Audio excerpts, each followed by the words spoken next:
हृदि निरन्तरं भासते स्वयं लिख्यते कथम्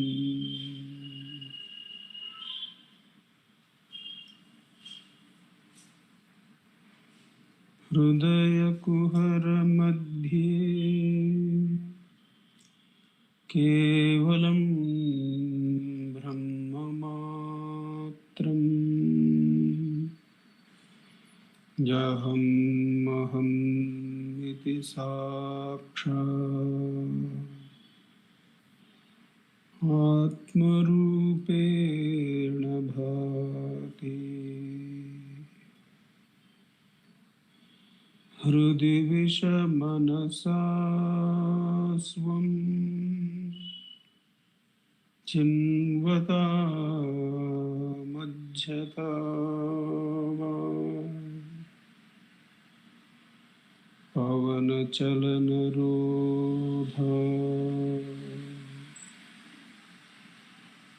आत्मनिष्ठो भवत्वम्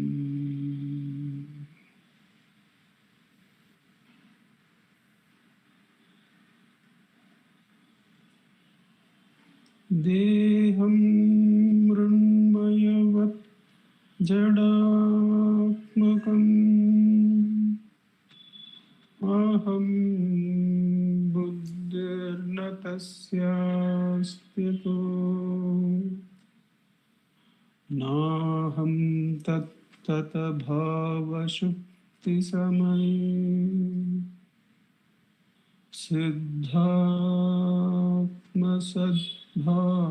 सिद्धात्मसद्भातः कोऽहं भावयुतः कुतो वरभिय दृष्टात्मनिष्टात्मना सोऽहं स्फूर्तितया अरुणाचलशिवः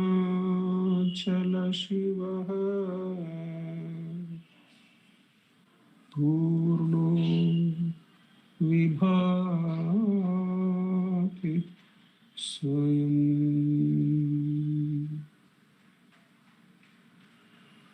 सोऽहं स्फूर्तितया अरुणाचलशिवः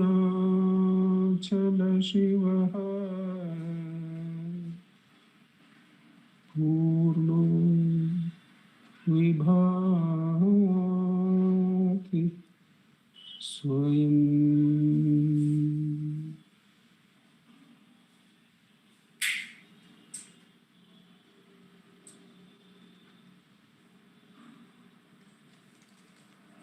Namo Ramana. In this the Thursday satsang from Ramana Maharshi Center for Learning. As is usual, we will be reading verses from Guruvachika Kovai, work by Muruganar Swamigal. We will be reading two verses selected. Each verse reading will be followed by a short meditation on its meaning, and that shall be followed by a practice session of 10 minutes of Atma Vicharam. After these two segments of verse reading, meditation on its meaning, and practice are completed, there will be summing up remarks by our President, Dr. Sharadaka, and that shall be followed by the offering of Sri Ramana Stotram, the chanting by Vaibhavji and Pratnama, and the floral offering by Manjunathji from here. We begin the evening satsang by taking the first verse, verse number 85 which is in the segment investigation into truth. The other two segments, as we have come to know, are meditation on the truth. Immediately following investigation, there is meditation on the truth, and that is followed by experience of the truth. We go to the verse 85, which we find in the subsegment Vivarta Siddhanta, the doctrine of illusory appearance. Vivarta Siddhanta, the doctrine of illusory appearance. And there is a title under which these verses are found, that is, the truth behind the manifestation of the world. The truth behind the manifestation of the world. Verse number 85. There is a small note after that. So we go into the verse. God, the self, manifests himself as the world with its multitudinous names and forms. But unlike the potter who fashions a pot while remaining distinct from the mud, that is the material cause of its creation, God does not remain as merely the efficient cause performing the acts of creation, sustenance, and destruction. Material and efficient are terms that philosophers and theologians use to describe the relationship between God and the world. In the Hindu systems of thought, the usual analogy is the potter and the pot he creates. The mud, the material cause, is the substance out of which the created object is made. The potter, the efficient cause, is the power or person who creates or fashions the material. Bhagavan is saying here that unlike the potter who remains separate from his creation, the self is both the efficient and the material cause of the world. That is to say, it is both the manifestation of the world and the power that brings it into existence. So we go into the verse again. God, the self, manifests himself as the world with its multitudinous names and forms. But unlike the potter who fashions a pot while remaining distinct from the mud, that is the material cause for its creation, he, that is God, does not remain as merely the efficient cause performing the acts of creation, sustenance, and destruction. So God, the self, is himself or itself what this whole world is made of. Whatever we see in multitudinous names and forms is the very same self of itself. It has created all this. It is both the material and the efficient cause. In the analogy of the potter and the pot, there is this potter who is distinct apart from the mud, which is the material cause for the pot. Therefore, the potter uses his intelligence and the knowledge of the know-how to create and to maintain. And when the pot needs some change, a new design is required, he destroys one design and takes up another design. There in the pot analogy, the material cause is different from the efficient cause, whereas in the creation of this world, the self is not only the one efficient cause, that is the one who maintains, creates, maintains, and destroys where necessary, but It is itself the matter. It is itself the material cause that we see. That is why Bhagavan keeps saying, is the world apart from you? This is one of the questions that foxes those who read the talks, that is the world in you or are you in the world? Bhagavan would ask. And that would be a point where the mind would come and have a granthi. Granthi means a consciousness having a knot which it is not able to transcend by understanding. The question which Bhagavan would raise is this world in you or are you in this world? Now, our identity with a physical body, saying that this is me, makes us misunderstand that I am in the world. Whereas to the Guru, to Bhagavan, we are the self. We are the Atman. Therefore, Bhagavan would expect us to identify with the mind, which is both the efficient cause and the material cause for the world. There, Bhagavan in Ulladu Narpadu, in 2-3 verses of Ulladu Narpadu, Bhagavan brings this out. In verses 5, 6 and 7 of Ulladu Narpadu, Bhagavan brings it out that without the body can there be a world? Without the senses, the world is nothing but the form of senses, and senses arise only after the rise of the mind.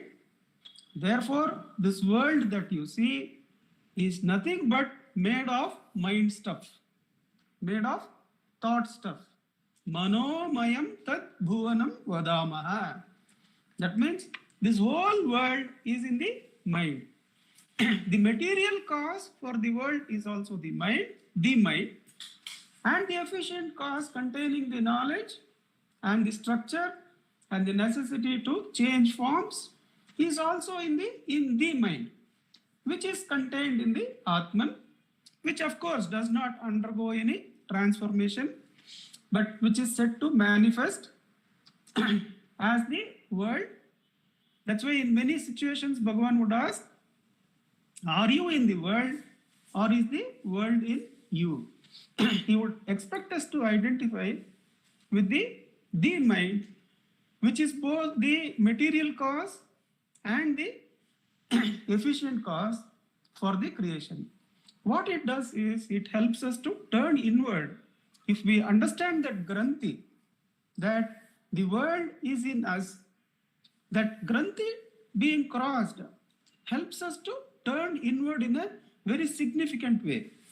You can understand that so far as we feel that we are this body and the consciousness stuck within the body, being trapped by circumstances which are far, far, far greater than us, then each moment becomes a moment of difficulty, a moment of pressure from other forces, a moment of adjusting with the outside pressures. Whereas when the inner identification shifts from the one who is trapped inside the body to the mind, to the Atman, then we find that this world is nothing but thoughts inside us. There is a conversation between a lady from Chennai who is the daughter of a solicitor. In the talks, we find this talk, this exchange.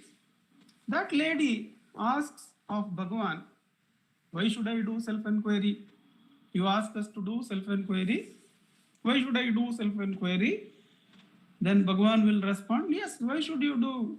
You just remain still with the mind.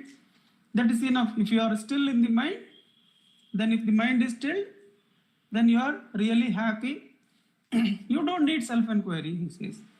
Something like that. I am only paraphrasing. Then the lady says, no, no, it is so difficult to still the mind. The mind is so active and disturbing in nature, it is difficult to still the mind. Bhagavan says that is why self-enquiry is given. Self-enquiry is given to do this tough task of stilling the mind. Then the lady asks, what do you mean that if I still the mind, everything is all right? Is this world only thoughts? Bhagavan says, why do you worry from where the world arises? You see where from you arise. Are you arising from the body or are you arising from the origin of thoughts? She will not be satisfied. No, no, I want to know, is this world only made of thoughts, which I can understand are inside me? Bhagavan says, in deep sleep, there is no body, there is no mind, therefore there is no world also. The moment you rise up, there are thoughts, and from thoughts you identify with the body, and then the world arises. Therefore, what else can the body and the world be made of except thoughts? Both the body and the world are only manomayam. The material stuff is only manomayam. Therefore, the mind is the material cause and the efficient cause.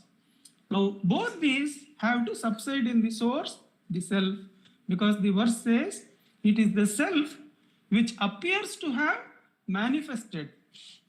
Because this chapter is the illusory appearance of the world, or pratibhasika satya, or vivartavada. Earlier in this discussion, in the book, the authors would have said Bhagavan's real teachings are ajatavada. Ajatavada means the self has not undergone any change. There is no creation, there is no maintenance, there is no destruction. There is only the Atman. But ajatavada cannot be communicated in words. It cannot be understood by those who cannot follow the Mauna Upadesha. Therefore, Bhagavan gives us a stepping down by giving the Vivartavada, that okay, you see the world, but understand that the world is only an illusory projection of the mind. Therefore, to find its reality and find your reality, go to the source of the I. There itself is the source of the world and the source of the mind. Now, this is a big relief for those who are sadhakas. This is a big granthi to cross, because we imagine our source may be here at the source of the I thought, but the whole world is there and all my problems are there. How to solve them may be the granthi. But that granthi can be overcome when we understand that the source of the I thought is the source of the world also. Simultaneously, with the I thought being destroyed and abundance in self is there, the world also merges into the self.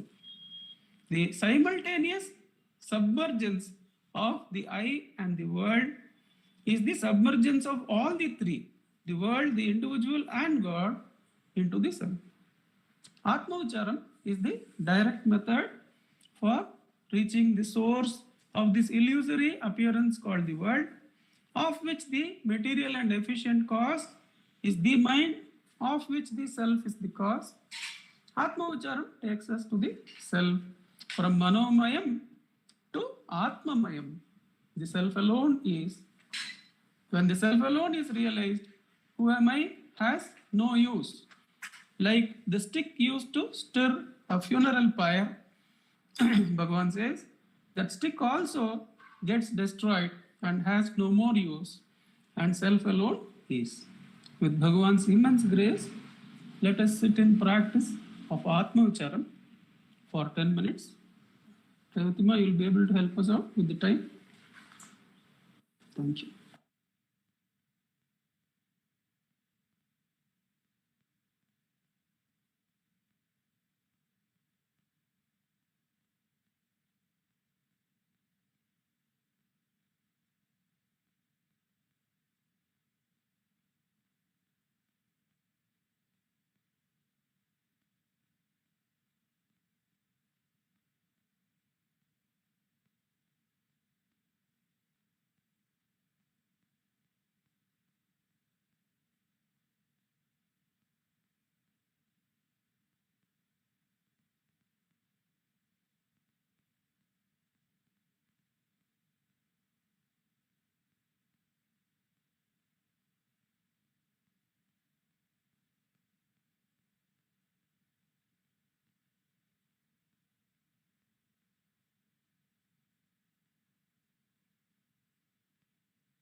Namo Ramana.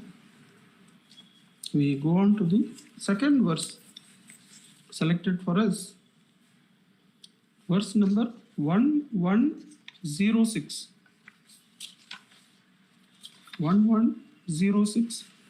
This we find in the segment Experience of the Truth. This is under the subsegment Those who are in Sahaja Nishtha, established in the natural state. Those who are in Sahaja Nishtha, established in the natural state. Verse number 1106. The pure mind of the jnani, which exists and shines as the witness, is a mirror that reflects even the impure thoughts that arise in his presence, in those whose minds are completely warped. Thus, he mystifies the minds of others in his presence by giving the impression that he is a deluded person. Impure thoughts that arise in his presence, in those whose minds are completely warped. Thus, he mystifies the minds of others in his presence by giving the impression that he is a deluded person. So the identity of the jnani, the pure mind of the jnani, is that of a sakshi, and that too of the sakshi of the purity itself, of the cleanliness itself, of the thought-free state itself. Therefore, into that presence, when someone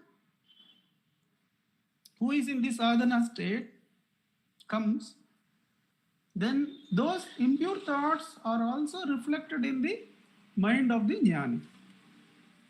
Once, in the very early days, I think, of Sivaprakasham Pillai coming to Bhagavan, Sivaprakasham Pillai says that in his mind an impure thought arose.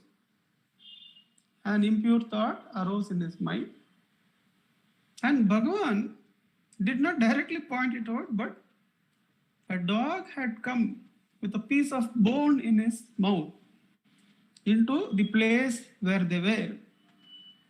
And Bhagavan strongly tells to the dog, if you want to carry such impure things, do not come here. And that instruction is clearly understood by Sivaprakasham Pillai, that it is directed to him, that association with such thoughts should be removed by him. That's what he records. Sivaprakasham Pillai records, I could understand from Bhagavan scolding the dog that he was giving me instruction that when these impure thoughts arise, I should remove them by Atma Vicharam. That's what he records. So in the Sannidhi, am I audible? Yes, sir, you are audible.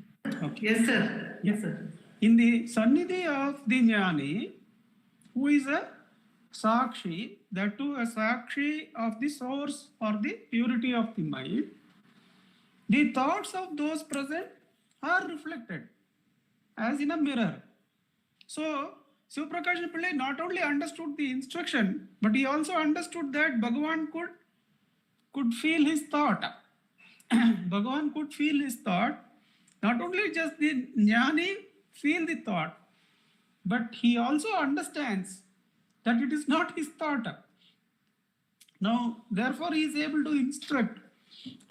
There was another incident in the Sannidhi of Shirdi Sai Baba, which is also recorded, that one of his senior devotees is seated nearby, and something happens there where the devotee's mind takes an impure thought about a visitor and immediately he is given a blow in the back. Why? Why do you want to take such a thought?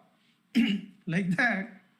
And Seshadri Swamigal is another one who is known to be able to find out the thought that is going on, the thought energy or the thought form that is going on in his presence, in the presence.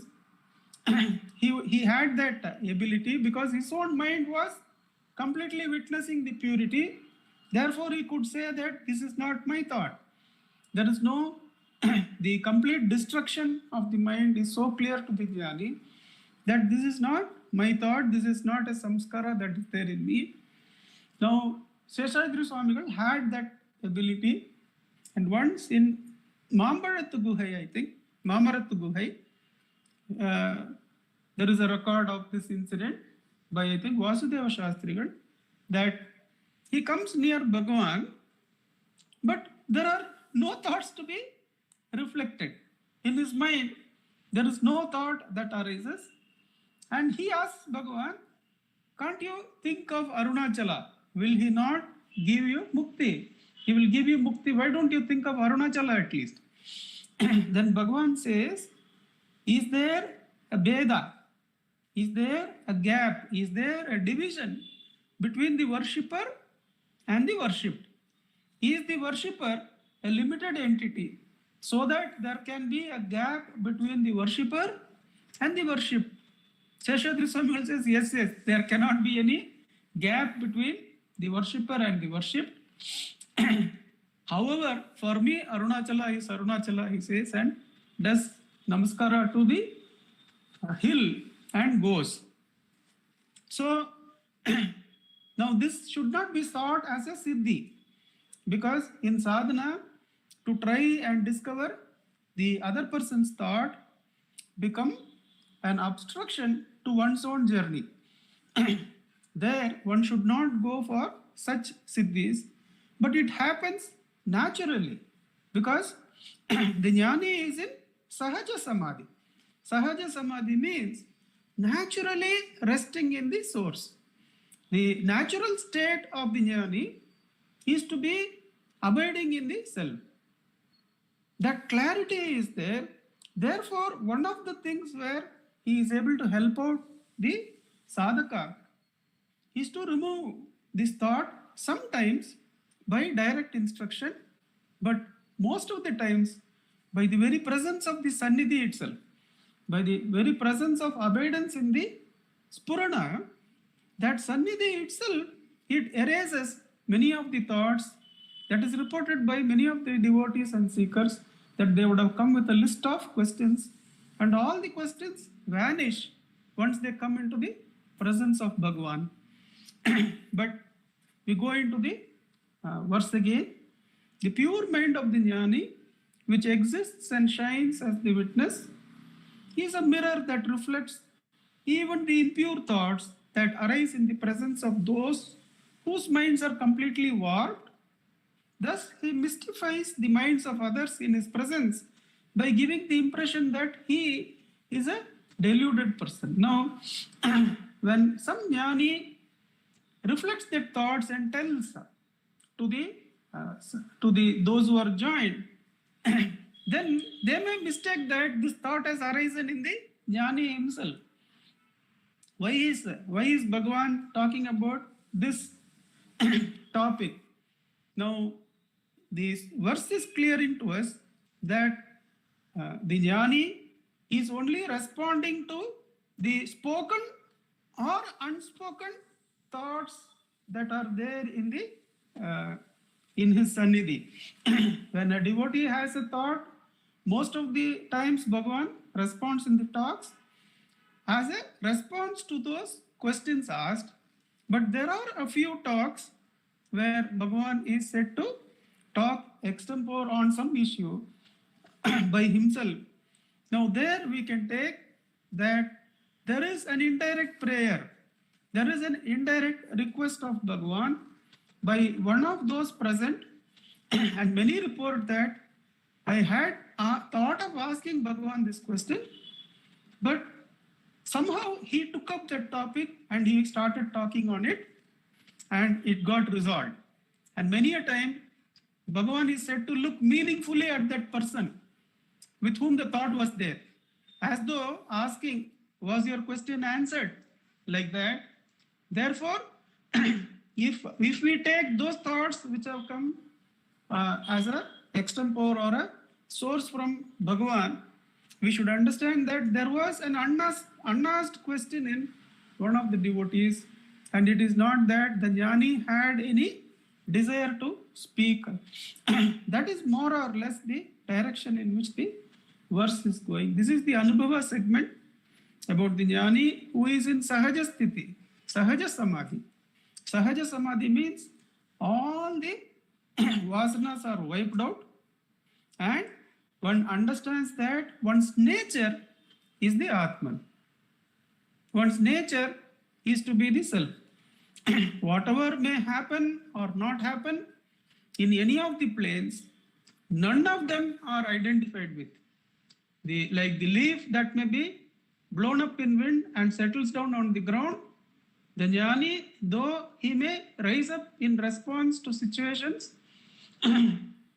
will always settle down on the ground naturally, the ground that is the self.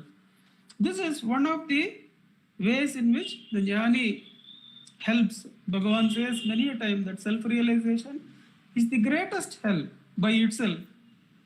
But one of the ways that are manifest help from the jnani is that he is able to see the thoughts of the one who is in trouble, whose mind is warped, and sometimes without even being asked, he responds to that, and the question of that doubter is settled. But to others who may be listening, they may think, why is Bhagavan talking on this topic of his own? Did he have a thought by himself? So they may think that he had this necessity to think and speak. Therefore, the last line, that he mystifies the minds of others in his presence by giving the impression that he is a deluded person. Why should he rise and talk if he is in Sahajasthiti? It is said that jnanis will respond only to those who are in Brahmavid Varishta and Brahmavid Varya.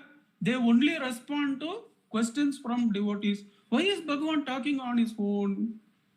That is the point here, that the question might have been asked and would have been asked in the mind of the devotee who is in his presence, who is not able to take benefit of the mauna. To him, Bhagavan may raise and address that issue. And many a time we see in devotee's account, Bhagavan looked meaningfully at me as though to ask, was your question answered? Like that. That is perhaps the issue that is taken up. But in sadhana, this becomes a siddhi. Trying to know what my friend is thinking, trying to know from where he is coming, becomes an obstruction to going to the self. Whenever this doubt comes, is this my thought or is this another's thought? In sadhana, we should not entertain that doubt. We should say this thought is for me, and who am I should be held till the Sahajasthiti is our nature.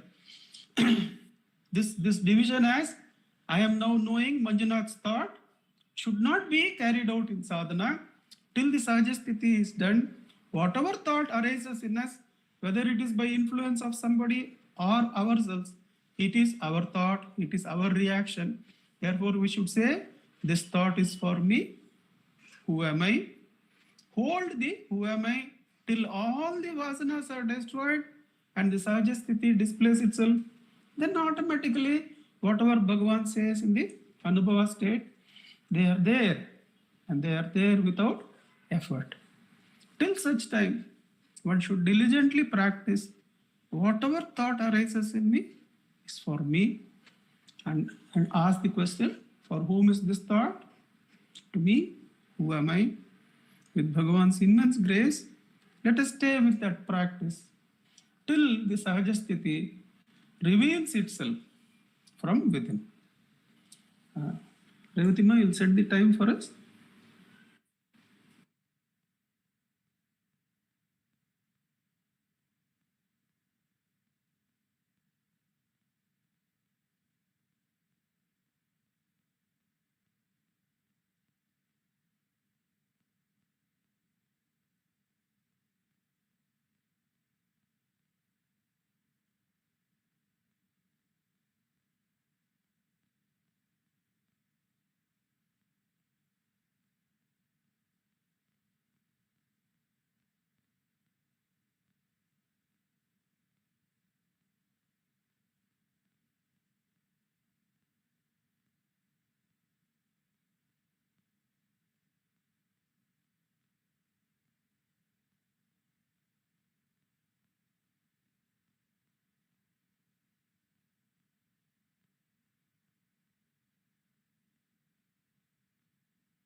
Namo Ramana.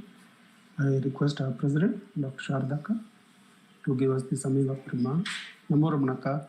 Namo Ramana. Prostrations to Ramana, shining as a self with all beings. By the immense grace of the self manifest as Ramana, we are meditating on Bhagavan's teachings, and we have been blessed with the practice of self-inquiry. And Bhagavan is talking to us in the second verse about how the Jivan Mukta, the Jnani, is a pure reflection of the entire universe. And there are many instances which come to mind.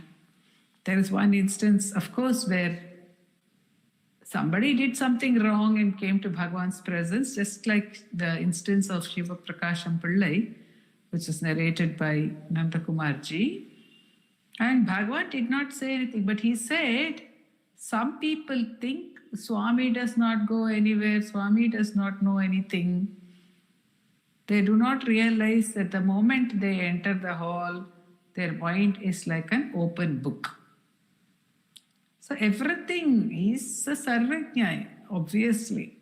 And there are 2 or 3 sweet instances also. One instance, I do not remember the source, I recall that there was a Muslim servant, a person who knew only Urdu, who came along with his master to Bhagavan's presence.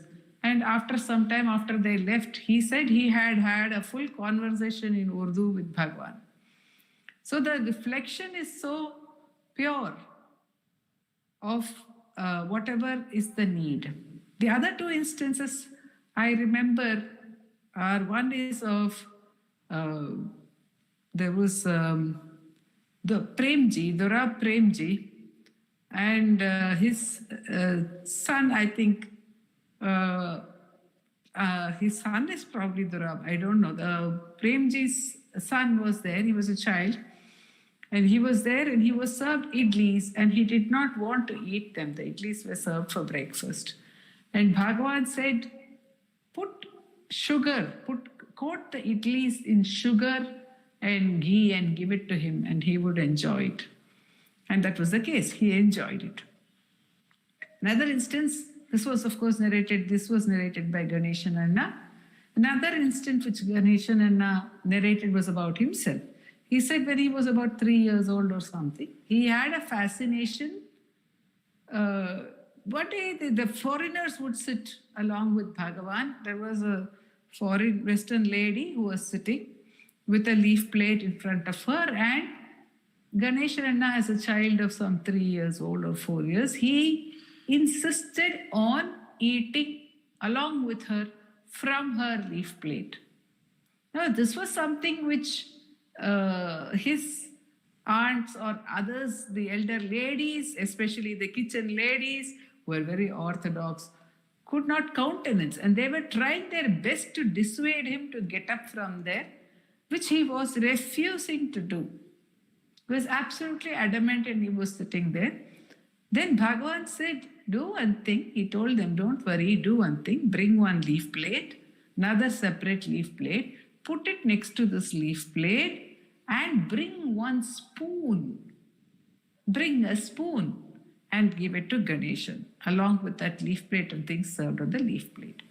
And the child Ganeshan was very happy to eat with the spoon from that leaf plate. However he could eat, whatever mess he was creating.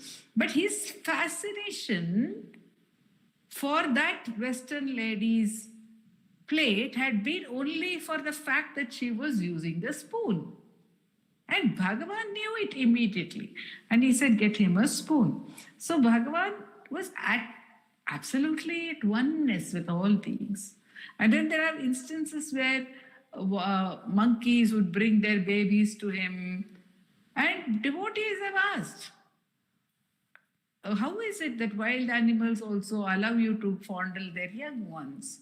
And Bhagavan, they said, would joke and say, maybe they think I am one of them. So that was the at oneness that Bhagavan had with the entire universe. And why is this so? Because the Jnani contains the entire universe within himself. There is no other. As he says in the first verse, everything is contained within. Everything is contained within, he says. Now, we may, as Nandakumar said, find it not easy to accept this, but accepting it is a marvelous freedom from all the difficulties that we face. And Bhagavan, again in Ulladu Narpadu, he says, Chittiramum, Parpanum, Serpadamum, Aroliyum, Attanayum, Tanam, Avan. Everything. There is only that one experience. And how gracious is the self that this experience, the experience of the self, the experience of the thought-free state is given to every one of us in our deep sleep. The experience of the consciousness is given to us in waking. And the experience of there being only one is given to us in dream. In the dream experience, we are all just one. There is no one apart from us. And we had one of the instances of Dilip Simha's, his cousin, narrating to him a dream. And he said, see, in my dream, Dilip, you and I, we were going to one Swamiji. We met one Swamiji. And that Swamiji started speaking in Sanskrit. Now, I told the Swamiji, I don't understand Sanskrit. And you, Dilip, started conversing with him in Sanskrit. Then I woke up. And when I woke up, says Raghavendra, Dilip's cousin, he says, when I woke up, I realized that the Swamiji in my dream, who was speaking Sanskrit, you who were answering in Sanskrit, and I who said, I do not know Sanskrit, were all not apart from me. So in our dream experience, we are given the understanding that there is only one I, which is creating the entire world, which has actually become the entire world, which has become the not only the other people in the dream, which has become the roads and the sky and the whatever it is, whatever is manifest in the dream is nothing but thoughts. Is nothing but our mind energy. The entire film is played out only in our mind. This is an experience which Bhagavan's grace, the Lord's grace, the grace of the self has given to every one of us, so that we do not find it strange when this proposition is made. Yes, it is true. We can understand it from our dream experience. So all we have to do is understand and get to the root of that consciousness which pervades the dream and which we are seeing. All the dream images are only images. They're all images only of that consciousness. That is the one consciousness. That consciousness is available to us in waking as well. Only thing is, we do not perceive the oneness. Even during the dream, we don't perceive. But after waking up, we can intellectually understand it. To experience it, we have to hold on to the link of that consciousness, says Bhagavan. Hold on to the I thought, which is this, which has the scent of consciousness. In Aksharamadamala, he says, Nyamaliyir Keda Nanen Urudiyal Nadi Rinnuruven Arunachala. I am not a person, a dog, which can trace his master by the master's scent. So I too have the scent of consciousness. In every thought of ours, there is I. I is the basis of every experience of ours. In that sense, every experience is contained in the I, and the I is nothing but, Bhagavan says, is only a knot, a granthi or a bridge which has both element of the self-consciousness and the attachment to the object. So when we cut away the attachment to the object by asking for whom is this thought, then the thought falls away. Then the I is available for complete attention. And when we ask who am I, it becomes the bridge back to consciousness. It remains as the consciousness that it initially rises from. And this is Bhagavan's immense grace that has opened out this path for us and is lighting every effort. Every time we ask the question, for whom are these thoughts? It is Bhagavan's light. Every time we ask, who am I? It is Bhagavan's grace. And that grace is waiting to envelop us. Om Namo Bhagavate Shri Ram.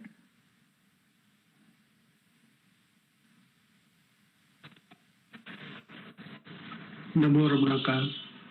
Namo Ramana. May I request Vaibhavji and Pratnama to start the chanting?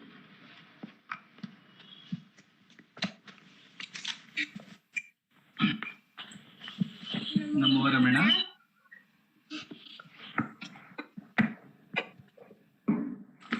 Bharatvacha Vishwanath Virachitam Sri Ramanashtottara Shatanamavali Apara Satchit Sukhavari Rashe Yasyorvi Matram Bhuvanam Samastam Guhahitam Tam Ramanam Gabhiram Chintavihinam Hridhi Chintayami Om Mahomsenam Jataya Namaha Om Sri Ramanaya Namaha Om Gurave Namaha Om Akhanda Samvidakaraya Namaha Om Mahojase Namaha Om Karanodbhavaya Namaha Om Jagadhitaavataraya Namaha Om Sri Bhuminathasthalositaya Namaha Om Parashara Kulottamsaya Namaha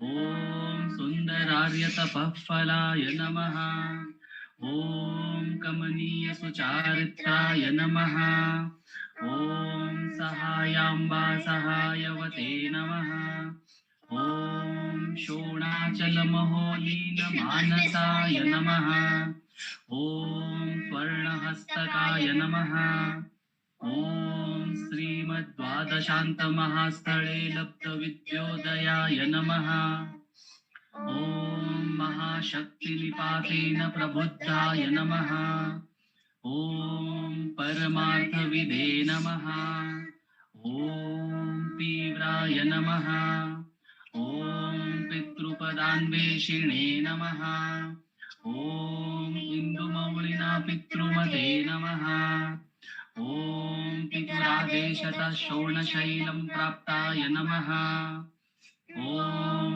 Tapomayaya Namaha Om Udasinaya Namaha Om Mahayogine Namaha Om Mahotsahaya Namaha Om Kushagrahriye Namaha Om Shanta Sankalpa Sambrahmaya Namaha Om Susandrashe Namaha Om Savitre Namaha Om Sthiraya Namaha Om Tapakshapita Sarvangaya Namaha Om Pullambuja Vilochanaya Namaha Om Chandrika Sitahasha Shri Manditanana Mandalaya Namaha Om Chutavatyam Samastinaya Namaha Om Churnidakhila Vibramaya Namaha Om Veda Vedanta Tattvajnaya Namaha Om Chinmudrine Namaha Om Trigunadigaya Namaha Om Virupaksha Guhavasaya Namaha ॐ विराजतचलाकृतये नमः। ॐ उद्दीप्तनयनाय नमः।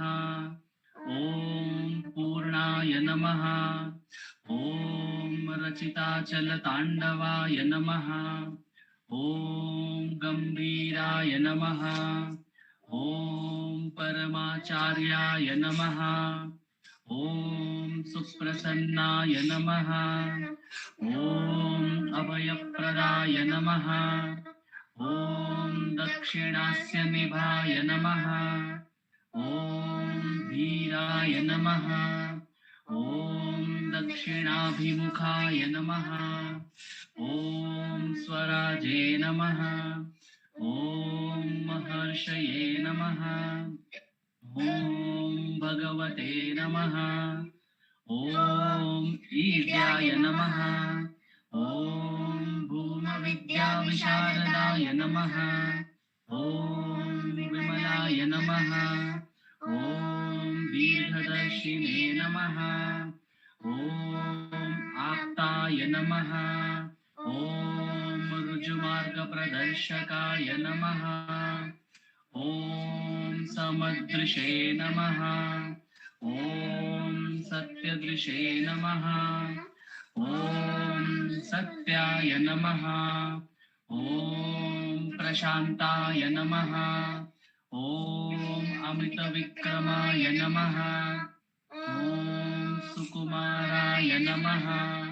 ॐ सदानन्दाय नमः। ॐ मृदुभाषिणे नमः। ॐ दयाळवाय नमः। ॐ श्रीशोणाचलऋद्बोधस्कन्दाश्रमनिकेतनाय नमः। ॐ सद्दर्शनोपवेष्ट्रे नमः। ॐ सद्भक्तवृन्दपरिवृताय नमः। ॐ गणेशमुनिवृन्देन सेवितं विसरोरुहाय नमः। ॐ गीतोपदेशसारादिग्रन्थसञ्चिन्न संशयाय नमः। ॐ वर्णाश्रममतातीताय नमः। ॐ रसज्ञाय नमः। ॐ सौम्याय नमः। ॐ आत्मवते नमः। ॐ सर्वावनिमतस्थानाम् आराध्याय नमः। ॐ सर्वसद्गुणिने नमः। ॐ आत्मारामाय नमः। ॐ महाभागाय नमः। ॐ मातृमुक्तिविदायकाय नमः। ॐ विनताय नमः। ॐ विनुताय नमः। ॐ विप्राय नमः। ॐ मुनीन्द्राय नमः। ॐ पावकोज्ज्वलाय नमः। ॐ दर्शनादनसंहारिणे नमः। ॐ मौनेन स्वात्मबोधकाय नमः। ॐ नृश्चान्तिकरसान्निध्याय नमः। ॐ स्मरणाद्बन्धमोचकाय नमः। ॐ अन्तस्तिमिरचण्डांशवे नमः। ॐ संसाराणवतारकाय नमः। ॐ शोणादृशस्तुतिद्रष्टे नमः। ॐ हार्दविद्याप्रकाशकाय नमः। ॐ अविच्युतनिजप्रज्ञाय नमः। ॐ नैसर्गिकमहातपसे नमः। ॐ कमण्डलुदराय नमः। ॐ शूद्रकौपीनवसनाय नमः। ॐ गुहाय नमः।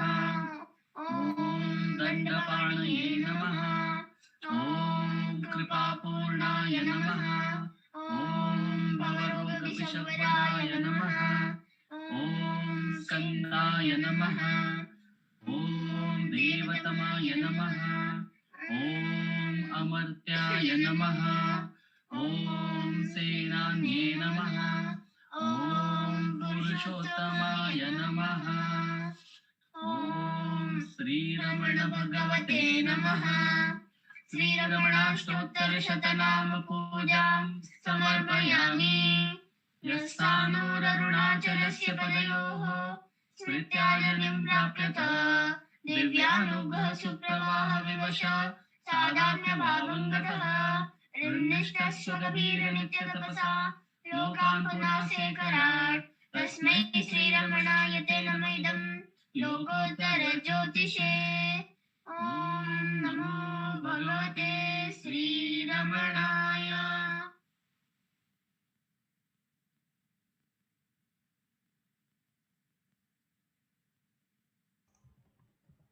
नमो नमो नमो रमण सदाशिव प्रभावरण नमो महर्षि नमो महर्षि दर्शन सुख मंगल मुख सकल जीवहित सम्मुख ब्रह्म संगिये सदा तुष्ट सदा हृष्ट सदा शिवानंद पुष्ट परम महर्षि ब्रह्मनिष्ठ समदर्शी नमो नमो नमो रमण सदाशिव प्रभावरण नमो महर्षि नमो महर्षि ನಮ್ಮ ಮನವದೊಂದು ಕಾಡು ನೀನರಿತಿಹೆ ಅದರ ಜಾಡು ಹಿತವನರಿತು ನೀಡುತ್ತೆಮ್ಮ ಕೊರೆಯ ತಣಿಸಲೈ ಬೇಡಲೆಂದು ಬಂದ ನಾವು ನೋಡಿಯೇ ತಣಿವೆವಯ್ಯ ಮೋಡಿಗಾರನೇ ಹಿತವನುಡಿದು ಪೊರೆ ನಮ್ಮನು ಬ್ರಹ್ಮ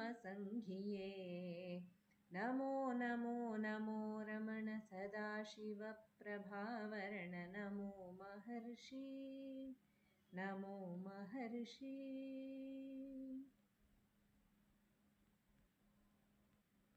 बोलो भगवान श्री रमण महर्षि की जय।